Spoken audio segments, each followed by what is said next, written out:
Peter from ATB. I'm here at Bendigo this morning and I've caught up with one of our pre-trainers, Julius. Josh, you've been involved with ATB just on 12 months now. Probably regularly had 3 or 4 pre-trainers in here in that time. Yeah. I moved to Bendigo from Albury about 18 months ago, and since then ATB have been on board with pre-trainers. We've always had 4 or 5 in works, and it's been going along good. Yep. Just go back a bit in your history as a person involved with racehorses. We'll go back a little bit further. Obviously, since you can walk, you've been involved with horses. Born into a racing family? Yeah, born into a heavy racing family. Grandfather and grandmother always had a horse in work while they were dairy farmers, and all the family sort of followed them, and actually had an auntie who was a jumps jockey. All my other aunties and uncles even had to go at the old point to points in time, and of course, Dad was a jumps jockey, come over from New Zealand in the late 80s and never left. So heavy racing family that involved horses from when I was born. Yep, and obviously on your mum's side, the Dwyers down at Warrnambool. We've got Leo, who's been clerk of the course since I can remember. Over 50 years now at Warrnambool, and Penshurst he does as well. So been doing it a long time. Yeah, and probably one of your biggest thrills in racing was through your auntie Amber McGrath, who at that stage was obviously owns Tears I Cry, and Kieran Maher was training, and you actually strapped when he won the Emirates. Yeah, both. Everyone sort of, Anne, Kieran, myself, Tears, everyone sort of made their Group 1 debut and got the biscuits at the 100 to 1 price. Was quite a memorable experience. Yeah, and in your own right, you're a horse trainer, and you've got I think there's 10 or 12 boxes here in this part of the stabling area, and a few boxes just around the corner. Yeah, I've got probably a 60-40% ratio to pre-trainers to racehorses, so we've definitely always got a handful of my own raced and unraced horses sort of in work, mixing it with the pre-trainers as well, so just keeps things ticking over. And I'm only guessing now, but I know I've had a little bit of involvement with a few horses with you. We've had a bit of success, but 20 odd winners, would that be? Yeah, something like that. Yeah, I've probably was more I had my license and was training horses while I was working as a foreman for Aaron Purcell before I injured my knee playing football and had to have a bit of time away from work. So it was more a bit of a hobby when I first started, and while I was a bit green, sort of learning the caper, and had some good owners like yourself sort of follow me around and do the thing. So probably my time spent in Bendigo is when I've really sort of knuckled down and had more of a bit more of a professional outlook on it, if you like. So and we've had a good first 12 months in Bendigo. We had 5 or 6 winners here from limited runners. So and it was really good. Just on that, obviously you spoke about how we all do an apprenticeship. Through trainers or who we work for, you've been attached to Kieran Maher and Aaron Purcell, Darren Weir and Calvin Burke, so there's some really good names and thorough horsemen there. Yeah, well, probably Tears I Cry was my introduction to Kieran, though I knew Kieran from sort of pony club days, but when we were all real young, and sort of done a bit of work with Kieran, and then moved on to Calvin. Spent a bit of time away from Warrnambool and actually done some work for Danny O'Brien there as well, while Danny's horses were in work at Calvin's.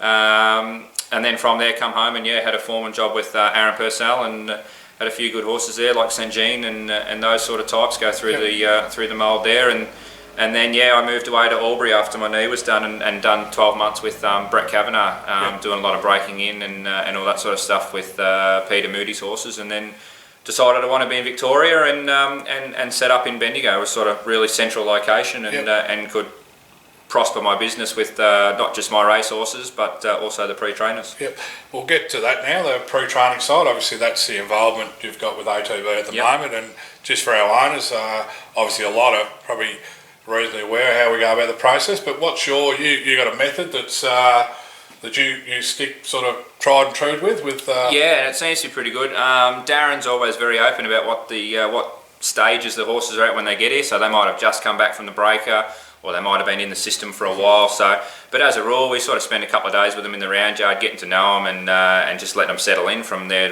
time spent in the paddock. Of course, the farriers and dentists, and I'm actually a dentist myself, so I do all that sort of work. The farriers come in and whack some shoes on them and trim them up and get them all ready for ready for the preparation ahead. And from the round yard, we've got a heap of different tracks here at Bendigo that we can use, and they're never on the same track 2 days in a row. And after sort of being in work or arriving for 3 or 4 days, by the end of the first week they're over at the track and working around with all the other horses over at the track. Yep. Staff-wise, you've noticed this morning there's 3 or 4 here. So yeah, we've got 3 guys that can ride, myself and 2 other fellas that come in. We've got, because we don't do a lot of fast work, just with sort of my handful of horses, we've got 1 bloke who rides our fast work, and we've got another part-time who comes in whenever we need, and we've got a variety of girls and boys who come in and do the groundwork through the week, just around uni and other jobs, and so got a good little system happening, and everyone's happy, and that's the main thing. That's certainly it. Just a slight variation, obviously new horses are coming in that have been educated compared to the racehorse that's raced. Slightly different, obviously different the way you go about your pre-training. Yeah, fairly different. As I said, with those tracks that we can use, we like to spend a little bit more time with them, and we're always working them in company. So they've always got a mate or 2 mates. We do a bit of crisscrossing and passing, and you always like them to sort of bump into one another and do all that sort of green stuff. Over at the track we do a fair bit of Indian file, so one will go around just like footy training effectively, one will go around to the front and glide back, so they all get sort of get used to horses coming forward and backwards and around, and it's there's a lot of work that goes into sort of actually educating the horses, so then when they turn up to their to the trainers that are training them, they can just go around and do the job that's required, because the horses know what's going on. So well, that's probably it. We've sort of covered everything. Obviously the Bendigo Jockey Club's good to work with as well. Yeah, they've been really good. They've sort of helped me along and given me the opportunity. I know some race courses as facilities like just being used for training, but Bendigo Jockey Club are aware of what I'm doing. They're aware of the people that I'm associating myself with, and they're quite happy to work in and help us out. So it's and the facilities here are A grade. It's not called the Nursery of Champions for no reason. And as you said, being so central, we're actually open to horses going in a lot of different directions. I know we've had horses here that go to David Hayes. We've got a lot of the horses here go to Darren Weir, and being able to go to different places, and of course the close location to